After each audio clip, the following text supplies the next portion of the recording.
Hello and welcome to the Briefing Room. I'm your host, Bill Froehlich from WTCM Radio News, our weekly roundup of stories that are making headlines here across northern Michigan, joined by a table of journalists, and we'll talk about those stories here this morning. To my left, Peter Payette from Interlochen Public Radio. Hey Peter, thanks for coming back. Sara Simnitch from 9 and 10 News. Hi Sara. Thank you. And Pat Sullivan from Northern Express. Pat, thank you for coming back as well. Good to see all of you guys. We're in the middle of cold and flu season. Who at this table all sick and tired. Felt sick in the last week. We're all there. I don't know, Pat, how are you feeling? I feel good. I feel good today for the first time. And like you heard me when we were at cops briefing the other day. I shouldn't have even been at work, but I didn't realize it until I got there. That's how it goes. Yeah. And you came down. Did with anybody do a flu story? The bug last we've week. done a lot. Yeah, last Thursday I was sick, so it's. But mine was more of the stomach bug. So I think it's obviously it's going around, but I think it's something that, like you were saying, there's people that are out for a couple weeks at a time. It's pretty bad. So. You had the full-fledged flu? I think so. I think I had the actual flu. The actual flu. Yes. That's influenza. That's the trouble. You don't know whether you have the flu or the cold, and so how do you decide how to proceed when it's tough? It's a tough thing to. It is. It's a tough navigate. situation. Well, what's the difference in terms of what you Well, do? if you You just- lay in bed, you drink water, Well, you stay technically, warm. though, if the flu is bad enough, you could be like hospitalized for dehydration. And if it's a cold, it's just like Plus some Tylenol. starve a feet, like whatever. Starve a cold, feed a fever. Is that it? I don't never remember. My head's too fuzzy to actually think about it. Well, let's talk about some of the stories we've been covering this week. Sara, you did one this week on Wednesday about gun laws, and obviously the president came out with his big speech, his list of about 24 things he wants to change in the country. Tell us about your story. Well, we talked to the owner of Shooter's Gun Range. Obviously, this would impact him as he's a dealer. Just talked about how, in his opinion, coming from his side of things, he doesn't feel like this would change anything. He said, President Clinton did the same thing back when he was in office, and it really didn't do anything but create panic.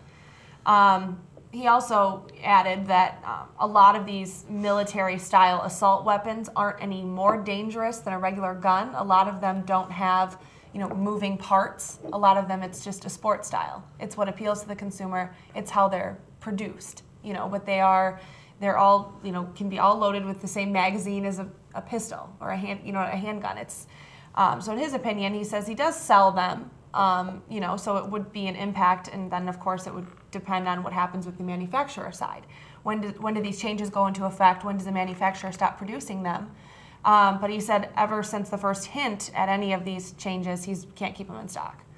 So he actually said last week he had one guy on the phone and one guy in the store, and there was one left. And over the phone, they were bartering about who was going to get this assault rifle because I guess they're in really high demand now.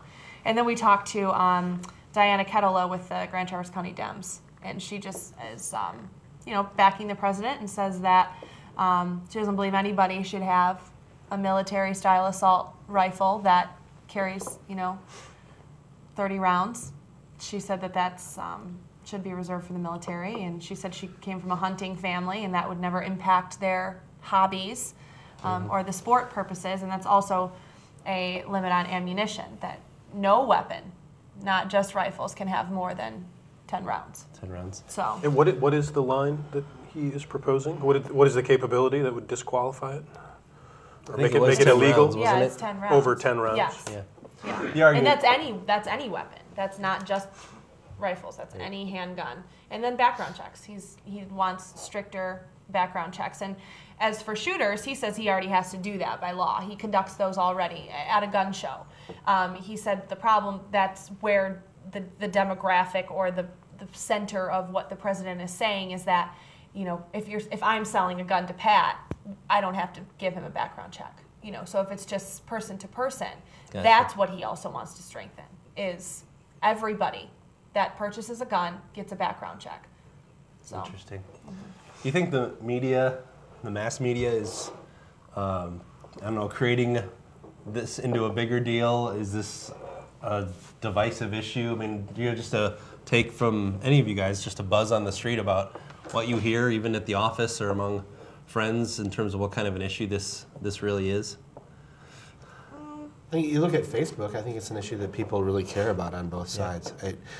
It's something that really gets people to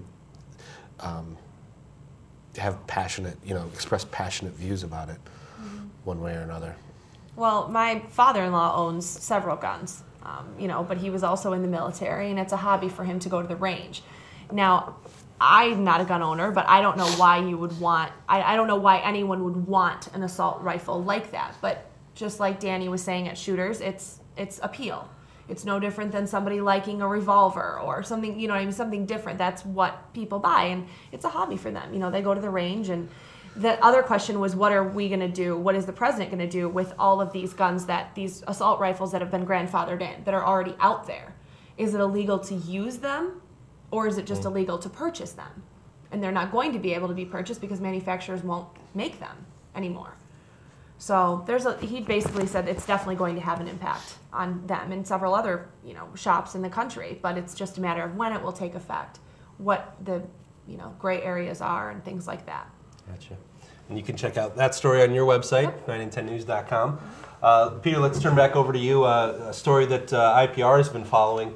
And Sarah mentioned it too a couple of weeks back, migrant housing down in Benzie County. This case went to trial, came before the judge recently. Kind of a big development in that sense, right? It did. Maybe we should kind of background the story, and that was that a farmer, a Putney, who has farms in Benzie and Manistee counties, big farming family, the Putneys over that way, and Loy Putney had purchased, I think he's purchased, I don't think he just has an option. I think he bought the motel, but I could be wrong on that. Because often when you develop a property, you have an option to buy it, assuming you have permits. So he wants to turn an old motel in the village of Alberta into housing for his seasonal workers. And he had a fair bit of difficulty convincing the village of Alberta that this was a good idea. At one point, it really got heated up because one of the village councilors announced at a meeting that he did not want some rhubarb coming into Alberta and opening up a trash house.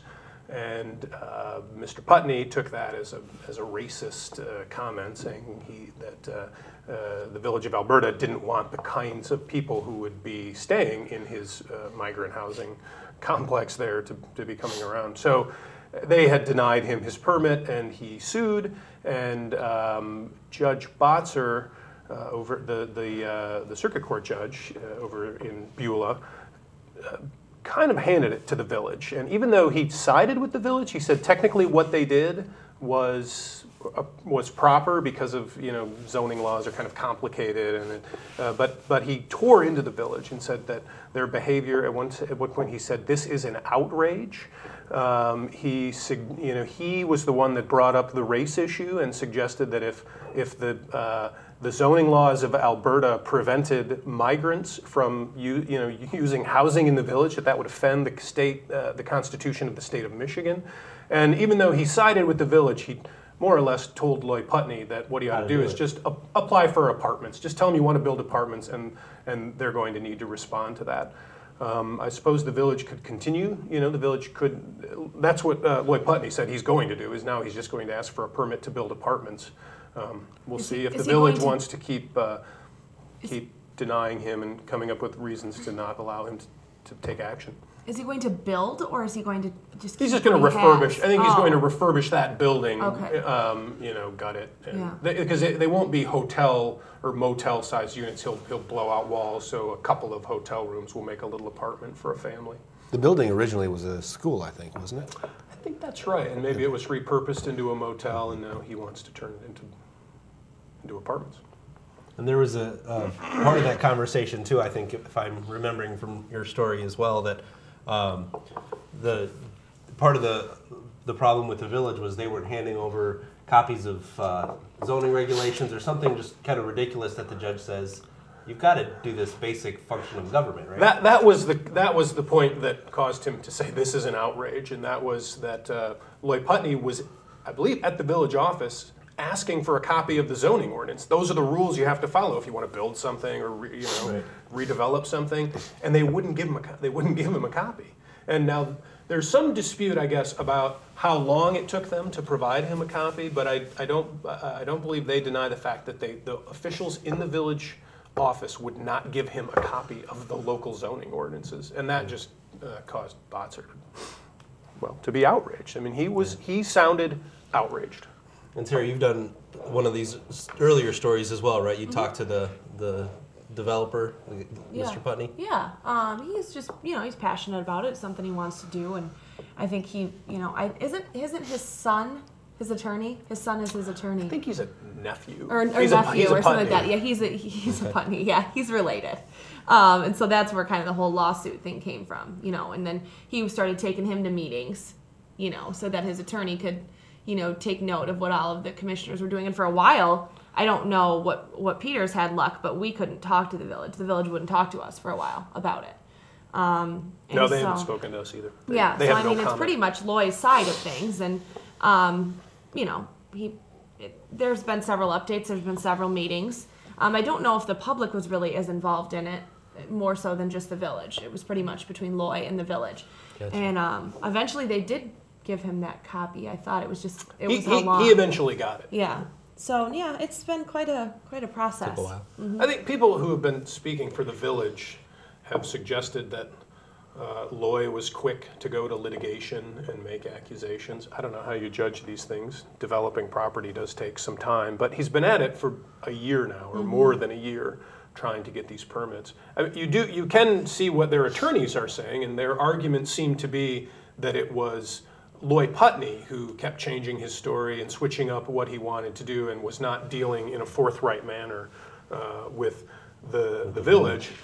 Loy Putney would say, I was trying to provide them what they wanted, and they wouldn't even show me the rules that they were using to evaluate my application. So naturally, I was having trouble, figuring out how to deal with them.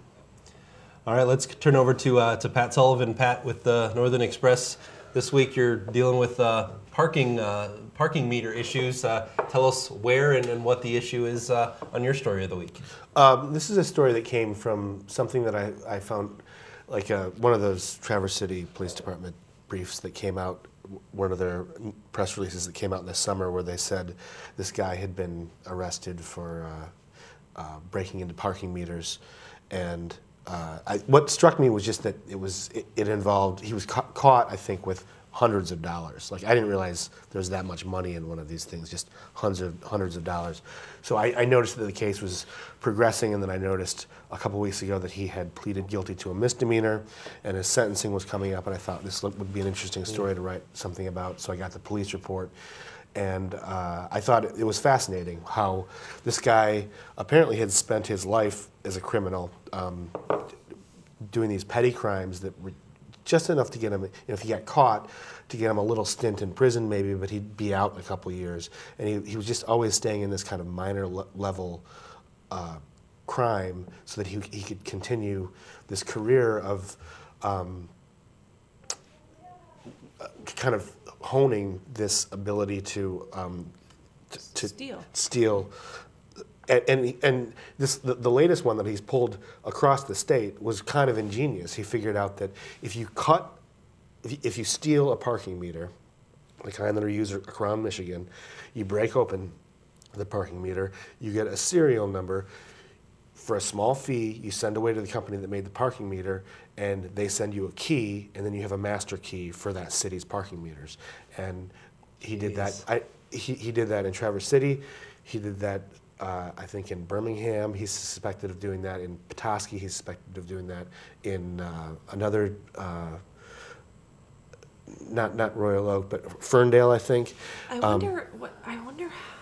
Like when does it happen? Because it's like, our downtown parking meters, I feel like, are always populated. There's always people down there. He was finally caught. Like in Traverse City, the detectives sat down and they looked at the pattern and they predicted, okay, I don't know how, I think it was a Friday or Saturday night, like, okay, he's coming on weekends, he's coming in the middle of the night, like this, and they identified a night. Okay, we're going to do surveillance this night. And they picked the right night.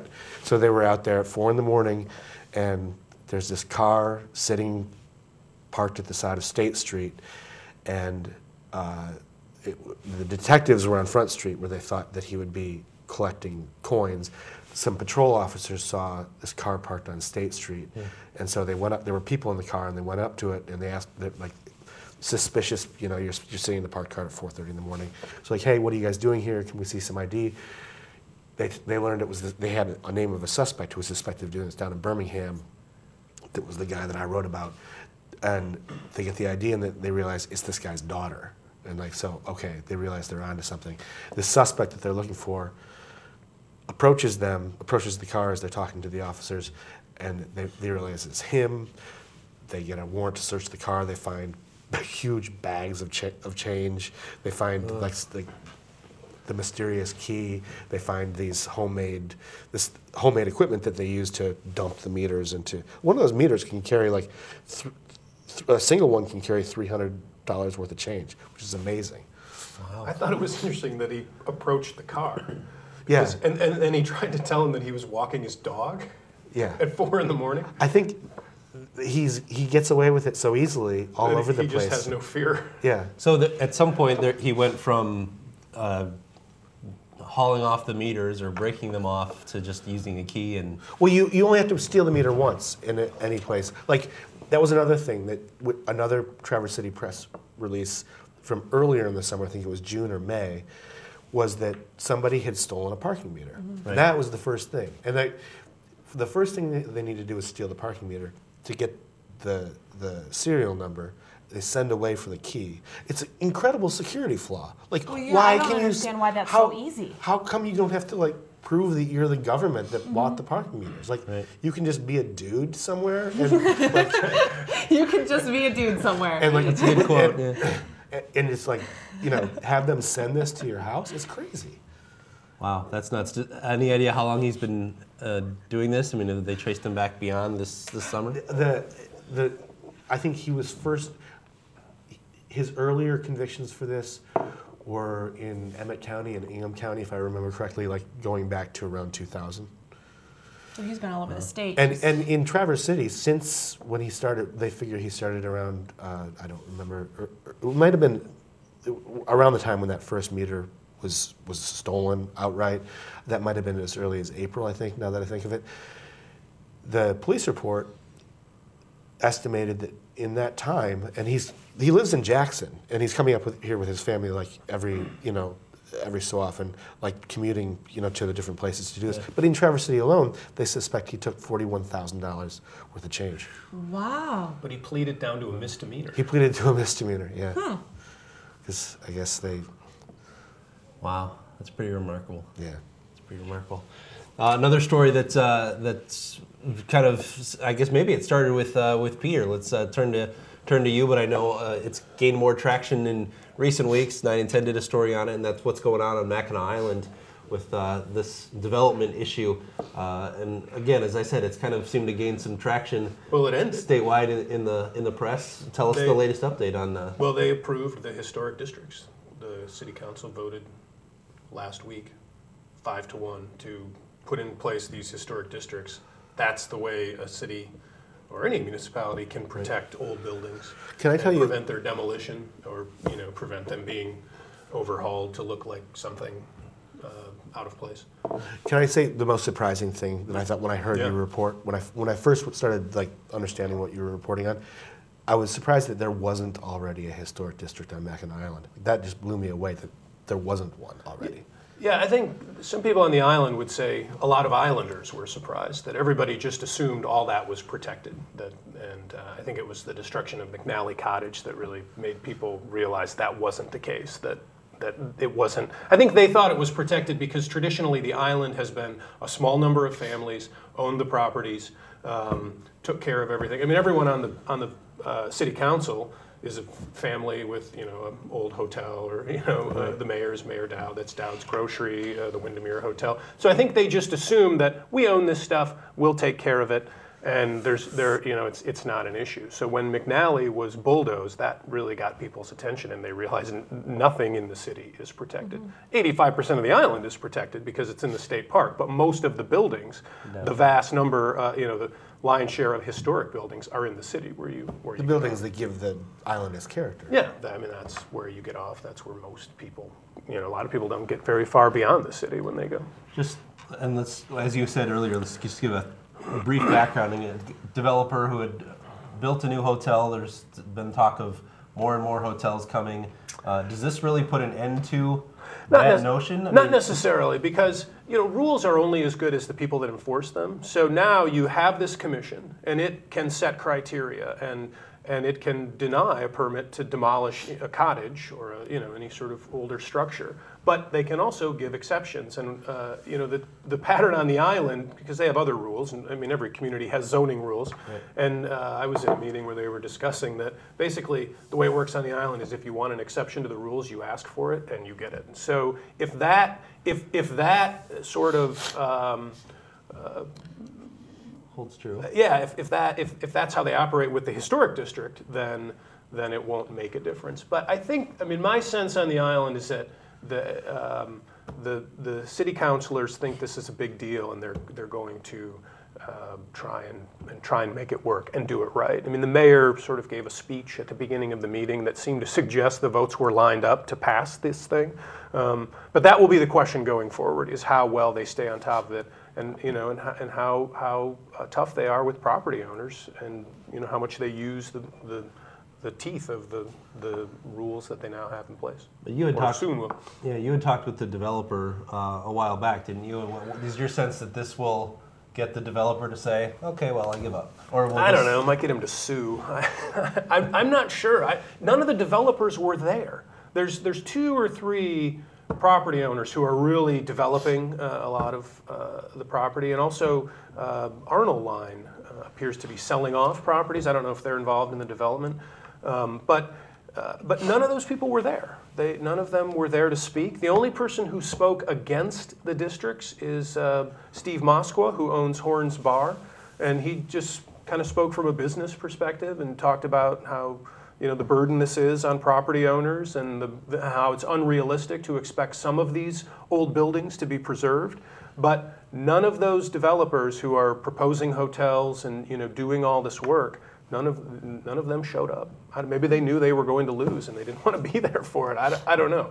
You do get the sense that all these decisions are made beforehand, out of the eye of the public. I mean, they held a public hearing.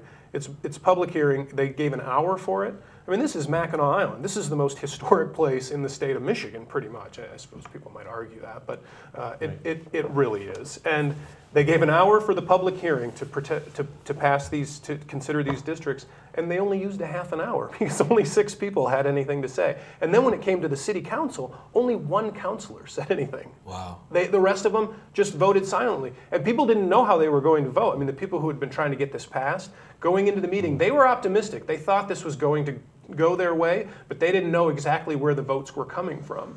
And nobody said a word. They just voted yay, yay, yay. There was 1 no vote from a guy. I guess he didn't really give an explanation. I think that was Frank Boswick, and he said, I just can't vote for this, but he didn't explain why. Yeah. Well, let's take the remaining moment here and just go around the table. What are we working on for this next week? Well, what can folks kind of read about and tune in for in terms of stories you're currently working on? Anything you want to tip your hand to? Right now, actually this week I don't have much that I'm working on. I've got a couple things that I'm working on, some larger projects that'll be coming out in the next few weeks, and I'm pretty busy, but nothing right away. Anything specific? Sarah, I know yours kind of changes on a daily basis, so you may not even know yet. Not but yet. State of the state, probably a big topic to follow up on today. Absolutely, yeah. We'll be. We had reporters in Lansing last night, so we'll be probably following up on that today, doing some things with that. Right. So. And Peter, how about IPR? Anything big you want to? I'm not sure. I've been out of it for a bit. One thing I'm interested in, although I don't know what happened, but Petoskey, they're trying to get on top of that giant hole they have in the ground up there. I know there were some meetings this week, and I looked a little bit at the Petoskey News Review. It didn't look as though they had any epiphanies or were breaking any ground up there. But I've always thought that's an interesting story. I mean, I covered that back. I think it's been 8 years since they, those developers came in and proposed that and got it through a referendum, and it was going to be a 70-foot tall structure in a town that I think the building heights are supposed to be 40 feet, but they got the variance, and then the voters allowed that to remain, and now it's just a gigantic hole that you see as you approach from the south. Big fence around it. Yeah. All right. We'll keep tabs on all those stories and encourage everyone to tune in to Interlochen Public Radio, 9 and 10 News, WTCM, and read the Northern Express. I want to thank Peter Payette, Sara Simnitch, and Pat Sullivan for joining us this week on The Briefing Room. I'm Bill Froehlich, and we'll see you again next week.